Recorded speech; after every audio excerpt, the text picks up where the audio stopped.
So thank you so much. I'm excited about this conversation, and I'm excited for you.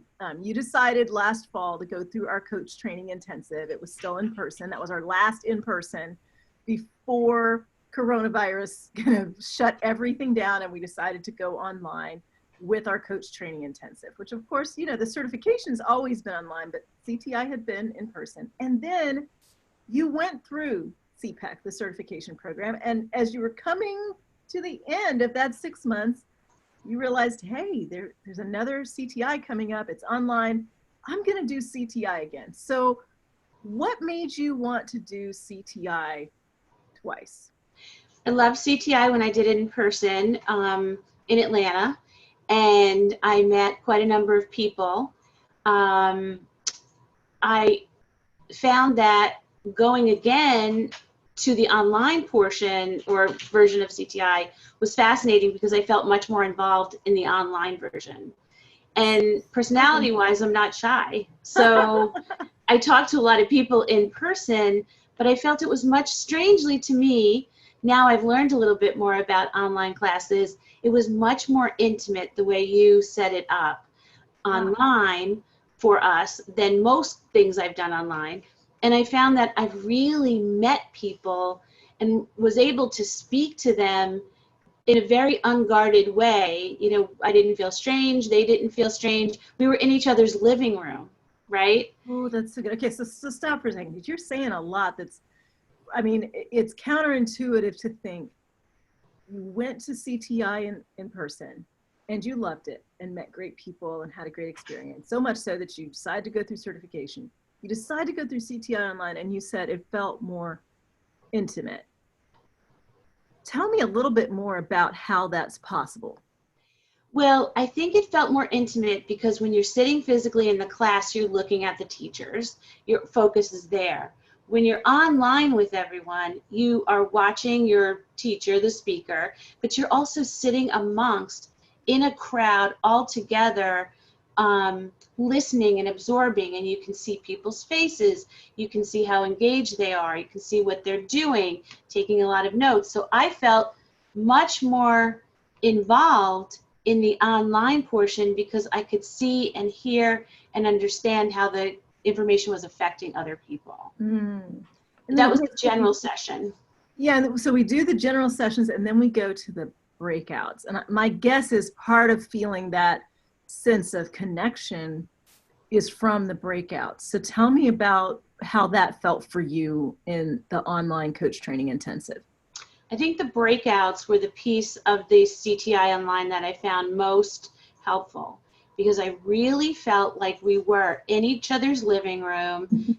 Whoever was speaking, there was a sense of trust and intimacy that we were just all going to let our hair down and be who we are and not worry about, oh, hi, I'm so-and-so. Our names were put up on the screen. We just started talking about the issue at hand, and we heard some very personal stories in those breakouts. People losing others to corona, people losing their jobs, their marriages. There were a lot of big issues in there that people were coaching themselves or other people through. So you were immediately invested in these people and cheered them on through the rest of CTI because you had gotten to speak to them. So I met so many people I enjoyed, and now I'm watching them on the Facebook page give updates and say what's happening, and I'm able to recall what we talked about in the class and see how things are progressing. So it was really wonderful. That's amazing. It was something we didn't expect when we were putting together the online program, but we were working really hard to help people feel connected. And part of what I'm hearing from you is when you're sitting in your house comfortable, and especially when we do the breakouts, because it's just 3 people in a group and it's private. It's not like anybody else that's attending is in those sessions. It's a lot of those sessions going on at the same time. It's like you're having a group FaceTime call and you can see the faces up front. And I'm guessing that's a big piece of it for you. I mean, I loved that my first group I was in with a person whose family had experienced firsthand COVID, and there was an immediate connection of the 3 of us trying to talk openly, be supportive, and understand where the person was coming from, and marveling really at how they decided to continue with the CTI training despite this, you know, massive issue in their family life. So I immediately knew I had something to learn from this person because they were showing up for this class. They were telling us what happened, and they were telling us how they were coaching themselves through it.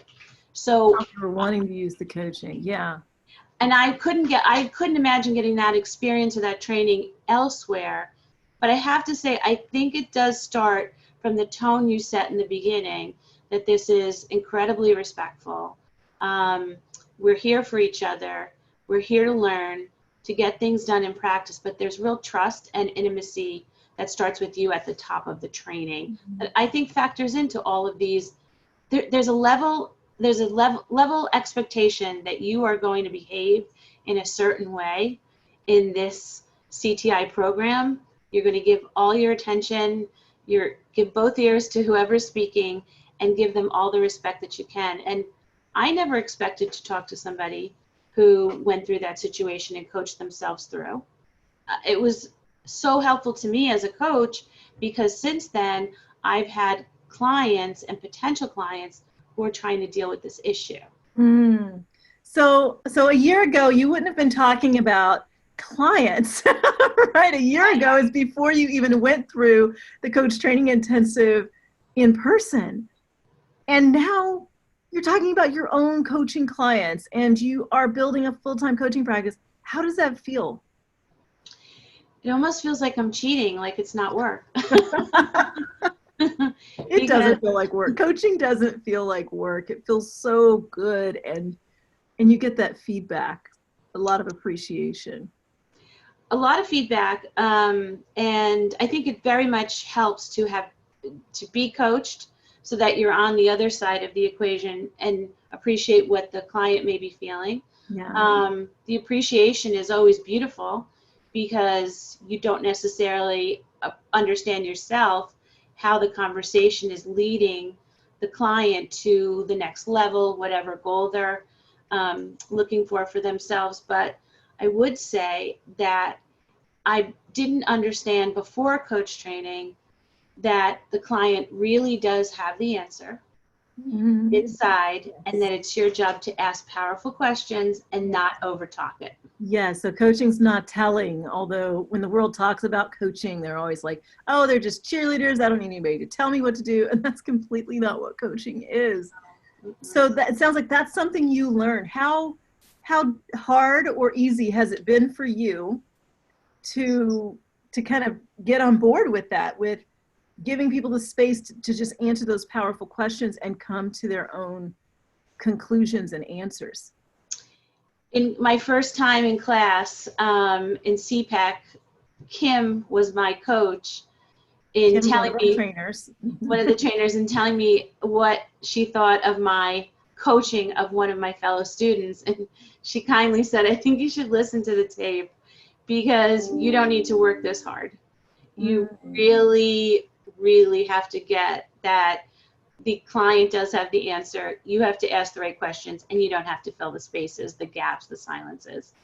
And that really, and Kim is so deeply kind that the way she shared that with me was very helpful. And I went back and I listened, and I was presenting thinking I had to, keep both sides of this conversation going, and I don't.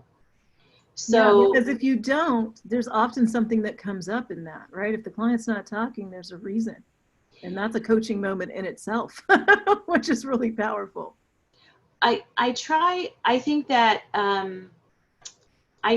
empowering your client with the knowledge that they really do have the answer, and this is not a path that you're forging for them, is very important, because it puts them in the driver's seat of their lives, where is exactly where they should be. And I would recommend, though, one thing, that being coached myself helped me understand this process much better than I had just come to it without any form of experiencing what coaching feels like makes you a better coach. That's such a great point. And you've been in our mentor coaching experience as well, which we love to do just to help coaches have the experience of being coached, but also have the experience of being in a coaching group, because that's another way that coaches coach, not just one-on-one, but in groups too. Yeah, no, the mentoring program I thought was really one of the highlights of CTI, CPEC, the whole program, because all of it comes together. You're really treated as a coach, not a fledgling. It's okay, folks, you're here. And it's very intimate and very supportive. So you can just do the work that you need to do, get feedback, and you never feel silly or that you're being criticized. It's, that was good. This is how maybe it could be better. Yeah. I love the intimacy, though, of being able to say things like, gee, what if your client brings up a problem you're not sure you can handle? Or what if mentor coaching does, like helping you deal with the issues that come up as you're coaching and work through those in the most professional way and most effective way possible. Yeah. I love the mentoring portion of the teachings. I just felt like that's where a lot of it came together, and I could really go one-on-one with you, other coaches, and I learned, again, a lot of styles that maybe I don't possess could be used with clients based on what I saw happening. Yeah. So there's different styles, and I learned a few there that I can apply to different types of clients.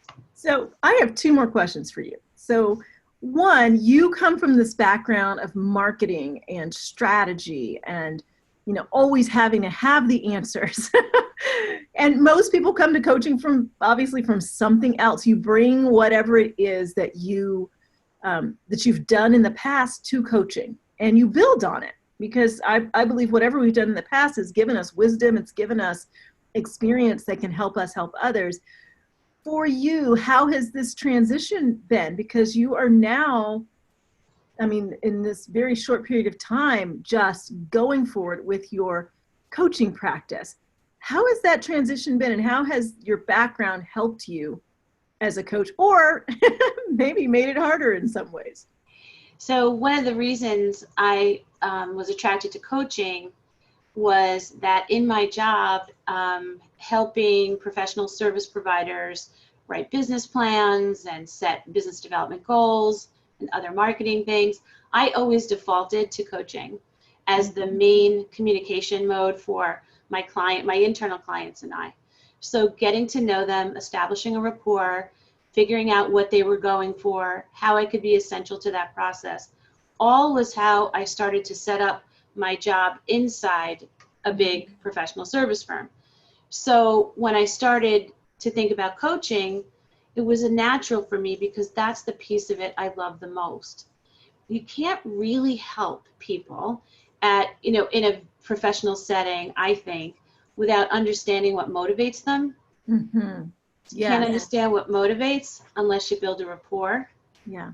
So that was a great entree, but the piece of it that's a little different is that I did feel like I needed to present in those situations and have all the answers.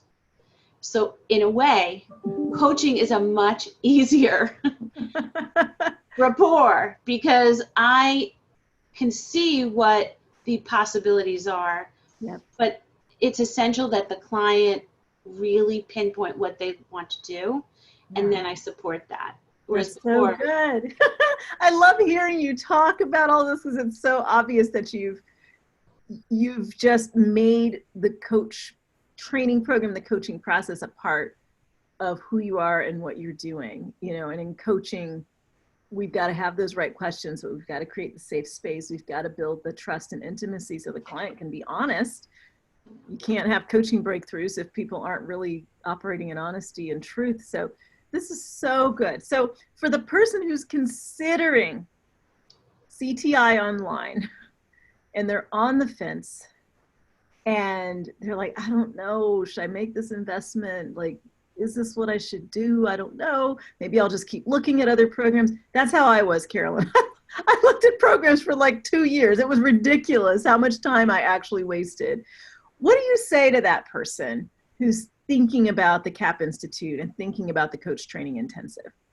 I think that you can definitely find a lot of training out there. The thing that kept me, I didn't look at too many programs actually myself. I looked at a few, but I was always very sure of your integrity and the way you live your own life. And I felt that that was the best model that I would find for myself: integrity, caring, successful, successful in various parts of your life. It's that your being honorable made me very, and having so much integrity made me very comfortable with the choice, because that's the type of life I want, and that's the type of client I want who seeks that. So I felt very comfortable with CAP. And Thank you, Carolyn. I did not, I look at things now and they come across my desk and I see it's noise to me, because I don't see that same, this is very true and very heartfelt. I don't think I would want to be trained by anyone whose life I didn't want to model, someone I didn't admire and truly believe in as a human being, because we're helping other human beings live their best life. So I needed that person in front of me so that I have things to work for. So I would say, for anyone thinking about it, there are a lot of people that can help you make money. But if you really care about how you make the money and the impact you make on other people's lives, I think you should choose Valorie, CTI, and CPEC and CaPP Institute overall. You are so kind. And of course, we've had the opportunity to work together. I mean, am I allowed to say how? Yeah. Carolyn. In coaching, we don't tell people when we've worked with them as a client, but Carolyn was my individual coaching client years ago. I don't know how long ago it was that you found me. Maybe 20. 17 years ago. Yeah, 17. Yeah, between 17 and 20 years. Yeah, it's a long time. Oh yeah, I was still in Maryland, so it was before 2009, where you really, and you had worked with another coach previously, but you know, that's that example of being coached, helping you to, one, be able to respect coaching and know that it works, but then using what you learn as you're being coached as a coach. And I appreciate that. And I know you also have really enjoyed working with our other instructors. LaFern, Kim, Lisa was with the mentor coaching program. Christine too. Brian, yes. We have an amazing group of coaches who are our trainers. So I so appreciate you being willing to share your feedback. And I just thought it was so incredible that you went through CTI in person, and then you're like, I'm going to go back. Can I add one thing about going back? I remember the one thing I said to you is I felt like I found my tribe of people who were seeking so deeply to be of service to other people with the utmost respect for the client, and people who I just loved and thought, you know, modeling. I think as a coach, you're always looking for people to model for different things for your own life. And LaFern and Kim and Christine, Lisa, everyone, I will say, has the same level of integrity that I need to learn. So I felt like I found my tribe, and I wasn't ready to go. I wanted to keep learning more. So that was a big part of it too.